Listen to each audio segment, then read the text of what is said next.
Your cat is purring. You're petting it. Everything feels perfect. Then out of nowhere, it bites you. Not hard enough to draw blood, but enough to make you pull your hand back and think, what did I just do wrong? Most people assume their cat is moody, unpredictable, maybe a little broken. But here's what's actually happening inside your cat's body in that exact moment. And once you understand it, you'll never be caught off guard again.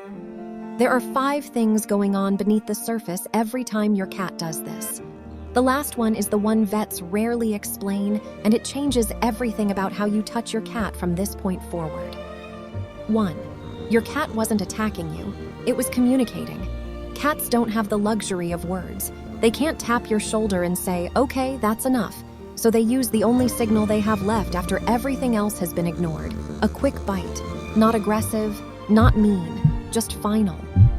The scientific term is overstimulation, and it's not a personality flaw, it's hardwired. When you pet a cat, their nerve endings fire. At first it feels good. The brain releases feel-good chemicals, the body relaxes, the purring deepens. But nerve endings don't switch off cleanly. The longer stimulation continues, the more those signals start to stack. And at some point, the exact same touch that felt pleasurable 30 seconds ago starts to register as irritating. Like when someone keeps tickling you past the point of fun. The bite is your cat saying, that threshold just crossed. 2. You probably missed the warning signs. Almost everyone does. Here's the thing about cats. They give you a full conversation before they bite. They just speak in a language most people were never taught to read. Watch the tail. A slow, relaxed sway means your cat is content. But the moment that tail starts to flick, sharply at the tip, that's not playfulness. That's the first sign the nervous system is starting to tip. Watch the skin. Some cats will ripple the skin along their back. A small shudder, barely visible. Most people pet right through it without noticing. Watch the ears.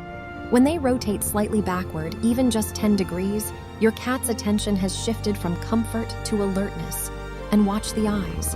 A cat that was half closed and drowsy will suddenly sharpen its gaze. The pupils won't be fully dilated, but something behind the eyes has changed, switched on.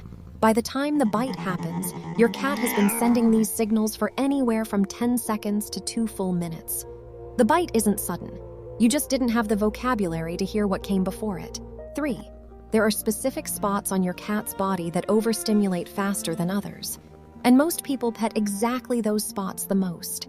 The base of the tail, the belly, the lower back near the hips. These areas have a higher concentration of nerve endings. They're also areas that cats in the wild almost never allow to be touched, because in nature, exposing your belly or your lower back means you're vulnerable. Even a cat that's completely domesticated, completely safe, completely loved, still carries that ancient wiring. When you reach for those spots, you're not just touching fur. You're activating a system that was built over thousands of years to respond to that kind of contact with high alert. The areas cats actually prefer to be touched, the spots they'll lean into that rarely trigger overstimulation, are around the face, the cheeks, the base of the ears, under the chin. These are the spots cats rub against things to leave their own scent. Touching there feels familiar, safe, chosen. Pay attention to where your cat pushes toward your hand. That's the map they're giving you. 4. Petting for too long in one session is one of the most common mistakes, and the most well-intentioned. When your cat climbs into your lap, settles in and starts purring, it feels like an invitation to keep going. Like stopping would be rude, like you'd be wasting this rare moment of closeness. But cats don't experience time the way we do during touch. A 5-minute petting session doesn't feel like 5 minutes to them. Their nervous system doesn't plateau, it accumulates. Every stroke adds to a running total that your cat is tracking even when they look completely relaxed. Research on feline stress hormones shows that cats allowed to control the interaction, meaning the human stops and waits, lets the cat reinitiate contact, show significantly lower cortisol levels than cats who were petted continuously for the same amount of time. The cat that gets to choose when contact continues is measurably less stressed than the cat that gets more affection with no breaks. 3 to 5 strokes. Then pause. Let your cat decide what happens next. If they push into your hand, continue. If they stay still, wait. If they shift away, you're done. And that's not rejection. That's trust. They believe you'll actually listen. 5. This is the part almost no one talks about. Some cats, not all but a significant number, develop something called petting-induced aggression, not because they dislike touch, but because they've learned that asking nicely doesn't work. Think about it from your cat's perspective. They flick their tail, you keep petting. They ripple their skin, you keep petting. They shift their weight, you keep petting. Their only remaining option is the bite. And it works. You stop immediately. Over time, your cat learns to skip the earlier signals entirely. Why bother with the subtle warnings if they get ignored every time? The bite is faster. The bite is effective. This is a learned behavior that develops gradually, often over months. And the owners who experience it almost always describe the same thing. My cat used to give warnings. Now it just bites out of nowhere.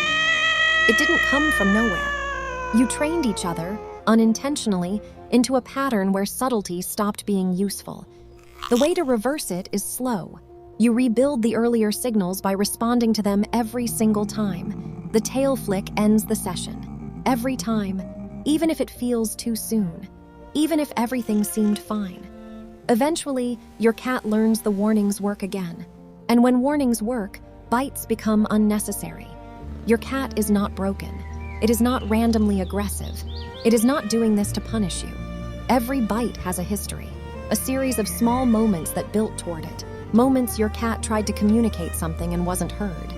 The good news is this: the same cat that bites can become the cat that melts into your hand.